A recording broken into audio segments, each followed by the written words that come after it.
এবং সেও এখানে নিজের এবিলিটি অ্যাওয়েক করতে এসেছিল।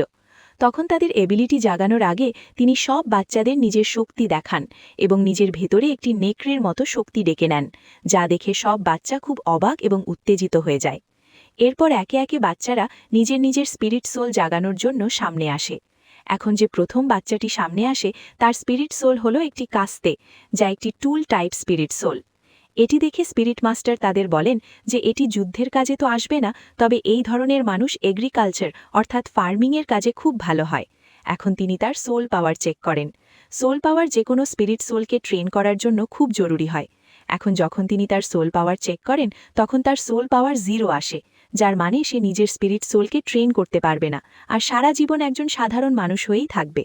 এমন করতে করতে তিনি আরও বাচ্চাদের চেক করেন, যার মধ্যে বেশিরভাগই ফার্মিং স্কিলের এবিলিটি সম্পন্ন বাচ্চা বের হয়। সেখানে এরপর একটি মেয়ে নিজের স্পিরিট সোল চেক করতে আসে এবং তার স্পিরিট সোল হলো একটি ব্লু সিলভার গ্রাস।